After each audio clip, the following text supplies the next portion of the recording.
রোজা মানে হাতের রোজা, রোজা মানে পায়ের রোজা, রোজা মানে চোখের রোজা, রোজা কানের হয়, রোজা আপনার মাথার হয়, ব্রেইনের হয়, রোজা পুরো শরীরের হয়। আপনি মন দিয়ে খারাপ চিন্তা করবেন না, চোখ দিয়ে খারাপ জিনিস দেখবেন না, কান দিয়ে খারাপ জিনিস শুনবেন না, হাত দিয়ে খারাপ জিনিস ধরবেন না। এই সবগুলো রোজা। রোজা শুধু পেটের হয় না, রোজা সমস্ত অঙ্গ প্রত্যঙ্গের হয়।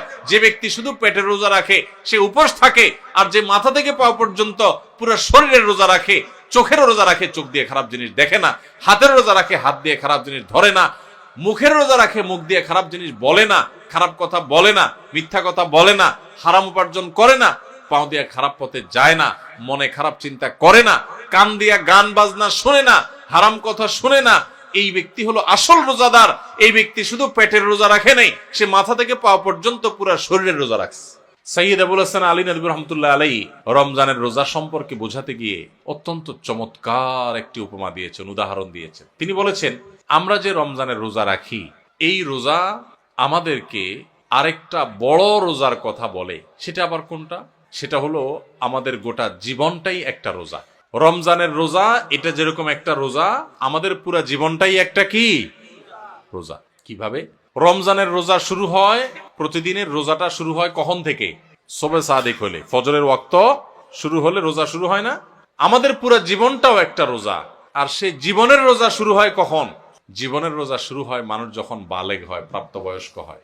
বাচ্চা বয়সে তো ইসলামের কোনো বিধিবিধান তার উপরে প্রযোজ্য না। এগুলা সব তার উপরে প্রযোজ্য হবে, ফিট হবে কখন? সে যখন বালেগ হবে, প্রাপ্তবয়স্ক হবে।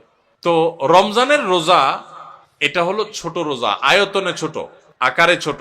14 ঘন্টা, 15 ঘন্টা, 16 ঘন্টা, এক এক দেশে এক এক রকম। এই 14-15 ঘন্টা বা 16 ঘন্টার রোজা হলো রমজানের রোজা। আর আমাদের গোটা জীবনটা একটা রোজা, সেই রোজাটা আয়তনে অনেক বড়। রমজানের রোজা শুরু হয় সুবহে সাদিক থেকে, ফজরের ওয়াক্ত থেকে। আর জীবনের রোজা শুরু হয় প্রাপ্তবয়স্ক হলে, বালেগ হলে। রমজানের রোজা শেষ হয় কখন ভাই? সূর্য অস্ত গেলে। জীবনের রোজা শেষ হয় জীবনের সূর্য অস্ত গেলে।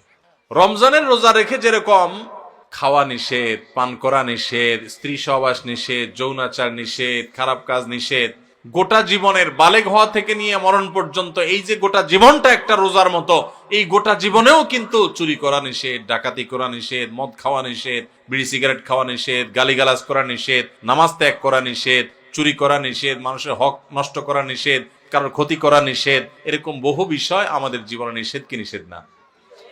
রমজানের রোজা যেরকম অনেকগুলো জিনিস নিষেধ, জীবনের রোজাতেও অনেকগুলো জিনিস নিষেধ। ভাইরা আমার, পার্থক্য শুধু একটা জায়গায়। সেটা কোথায়? সেটা হলো রমজানের রোজা যদি ভেঙে যায় তাহলে ওইটা তখন আর জোড়া দেওয়া যায় না। কিন্তু জীবনের রোজা যদি ভেঙে যায়, আপনি জীবনের রোজা রেখে পাপাচার করার কথা না, কিন্তু একটা পাপ করে ফেলছেন, তাহলে রোজা ভেঙে গেল, জীবনের রোজা। তো সাথে সাথে আপনি চাইলে তওবা করে আল্লাহর কাছে যদি মাপ চান যে আল্লাহ আমার ভুল হয়ে গেছে, আর আমি করব না, তো তওবা যদি করতে পারেন, খাঁটি তওবা, তাহলে আপনার সেই ভুল আল্লাহ মাফ করে দিবেন, আবার নতুন করে রোজা কন্টিনিউ হবে। কথা কি বুঝাইতে পারছি? তাহলে রমজানের রোজাটাও একটা রোজা, আমাদের পুরো জীবনের রোজাটাও একটা। রমজানের রোজার শুরু আছে, শেষ আছে, জীবনের রোজারও শুরু আছে। রমজানের রোজাতে আমরা যদি কোনো কিছু খেয়ে পান করে রোজা ভেঙে ফেলি, এটা জোড়া লাগানো যায় না, কারণ 12-14 ঘন্টার রোজা। ওইটা যেহেতু সারা জীবনের 50-60 বছরের রোজা, এই জন্য ওখানে যদি রোজা ভঙ্গ হয়ে যায়, তওবা করে সাথে সাথে জোড়া লাগানো যায়। ভাইরা আমার, রোজা যে আমাদের কত কিছু শিখায়, রোজার যে কত মর্ম আছে, রমজান যে আমাদেরকে কত কিছু শিখায়। আহা, আমরা বেশিরভাগ মানুষ বুঝি না। আমাদের রোজার মানে 4টা জিনিস। আমাদের রমজান মানে হলো রোজা রাখা, ইফতার করা, সাহারি খাওয়া, আর বড় জোর তারাবি পড়া, বস কাম 4টা। আর এর সাথে আমরা যত অপকর্ম আছে, যত আকাম কুকাম আছে, যত গুনাহের কাজ আছে, যত পাপাচার আছে, সব চালাইতে থাকি।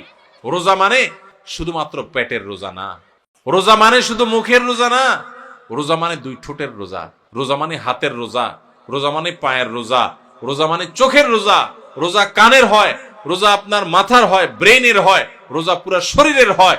আপনি মন দিয়ে খারাপ চিন্তা করবেন না, চোখ দিয়ে খারাপ জিনিস দেখবেন না, কান দিয়ে খারাপ জিনিস শুনবেন না, হাত দিয়ে খারাপ জিনিস ধরবেন না।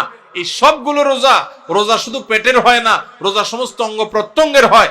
যে ব্যক্তি শুধু পেটের রোজা রাখে সে উপোস থাকে, আর যে মাথা থেকে পাওয়া পর্যন্ত পুরো শরীরের রোজা রাখে, চোখেরও রোজা রাখে, চোখ দিয়ে খারাপ জিনিস দেখে না, হাতের রোজা রাখে, হাত দিয়ে খারাপ জিনিস ধরে না, মুখের রোজা রাখে, মুখ দিয়ে খারাপ জিনিস বলে না, খারাপ কথা বলে না, মিথ্যা কথা বলে না, হারাম উপার্জন করে না, পাও দিয়ে খারাপ পথে যায় না, মনে খারাপ চিন্তা করে না, কান দিয়া গান বাজনা শুনে না, হারাম কথা শুনে না, এই ব্যক্তি হলো আসল রোজাদার।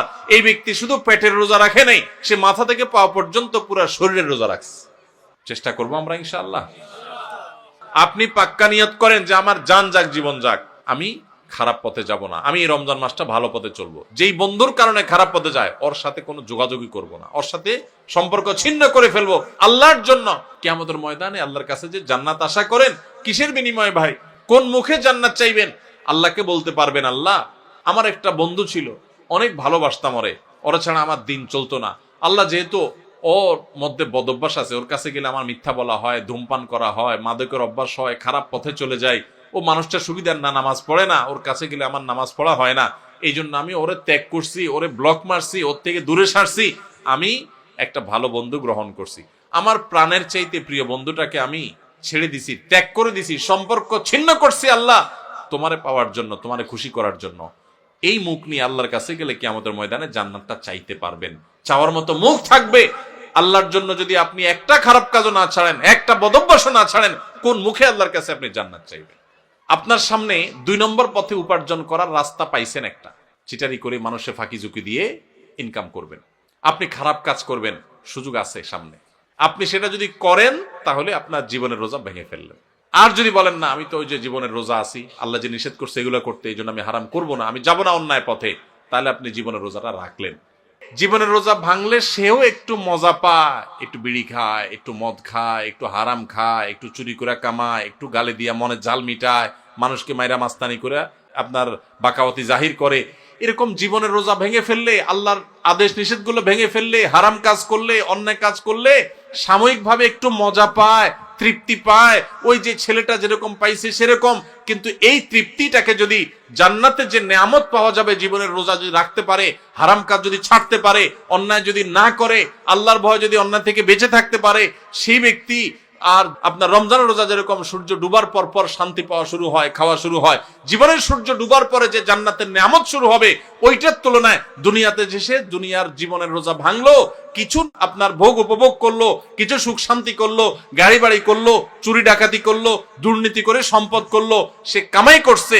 কিন্তু ইমানদার ব্যক্তি পুরা জীবন ভর রোজা রেখে আল্লাহর হারাম কাজ থেকে বেঁচে থেকে তার অনেক কষ্ট হয়, তার চলতে অসুবিধা হয়, তার মাস চলে না, কারণ সে হালাল পথে চলে, তার চেহারা শুকিয়ে আসে, সে অন্যায় পথে যেতে পারে না, ওই রোজা রাখার মতো তার অনেক কষ্ট হয়। কষ্ট মষ্ট করে জীবনের সূর্য ডুবা পর্যন্ত যদি সেদিন রোজা রাখতে পারে, তাহলে জীবনের সূর্য ডুবা লাগে না। জীবনের সূর্য ডুবার আগেই আল্লাহর ফেরেশতারা কোরআন আয়াতে বলে দিয়েছে, এসে তাকে বলে দে আল্লাহ তাখাফু ওয়ালা তাহজানু ওয়া আবশিরু বিল জান্নাতিল্লাতী কুনতুম তুআদুন। তোমার কোনো ভয় নেই, তোমার কোনো শঙ্কা নেই, তুমি গোটা জীবন রোজা রেখেছো, আল্লাহর সমস্ত আদেশগুলো মেনে চলেছো, তুমি হক হালালে চলেছো, অন্যায় পথে চলো নাই, খারাপ লোকের সাথে উঠো নাই, বসো নাই, তুমি সারা জীবন ভালো চলেছো। অতএব আর একটু সবর করো, তোমার জীবনের সূর্য ডুবে যাবে, আর সাথে সাথে জান্নাতের সাথে তোমার কানেকশন হয়ে যাবে। ভাইরা আমার, তাহলে রমজানের রোজা ভাঙলে যেরকম খানা যায়, পেট ভরা যায়, কিন্তু বাসি খানা, জীবনের রোজা যারা ভেঙে ফেলে, যারা অন্যায় অনাচার করে ফেলে, আরে রাখ তুই, কোরআন হাদিস আগে করে লই, আকাম কুকাম করে যারা, হারাম পথে যারা চলে, তারা একটু স্বাদ পায়। কিন্তু যে কষ্ট করে জীবনের রোজাটাকে ধরে রাখতে পারে না, আমি হারাম পথে যাব না, আল্লাহর ভয়ে সে সতর্ক থাকে, ওই ব্যক্তি তার জীবনের সূর্য ডুবার সাথে সাথে তার যে আল্লাহর পক্ষ থেকে জান্নাতের ইফতারের ব্যবস্থা থাকে, সেই ইফতার ফেরেশতারা যখন তাকে আদর করে খাওয়াতে থাকে, তখন ওইটার তুলনায় দুনিয়ার এই যে সমস্ত গাড়ি বাড়ি চুরি ডাকাতি 2 নম্বরে করে যারা কামাই করলো, এগুলো হলো ওইটার তুলনায় ওই বাসি খানার মতো। জীবনের রোজা যারা ভেঙে ফেলে, এদের মরার আগে থেকে ফেরেশতাদের দৌড়ানি খায়, তারা ইমানদারদের জান্নাতের নেয়ামত ভোগ করতে পারে না। ভাইরা, এই রমজানের রোজা যে আমাদের কত কিছু শিখায়, কত কিছু বলে, কত বার্তা দেয়, কত মেসেজ দেয়, এগুলো আমরা বেশিরভাগ মানুষ জানি না। আল্লাহ আমাদের সবাইকে রমজানের মর্ম বোঝার তৌফিক দান করুন, রোজার মর্ম বোঝার তৌফিক দান করুন। রোজার মর্ম বুঝে রোজা রাখবো তো ইনশাআল্লাহ। আসুন্নাহ ফাউন্ডেশন, উম্মার স্বার্থে সুন্নাহর সাথে।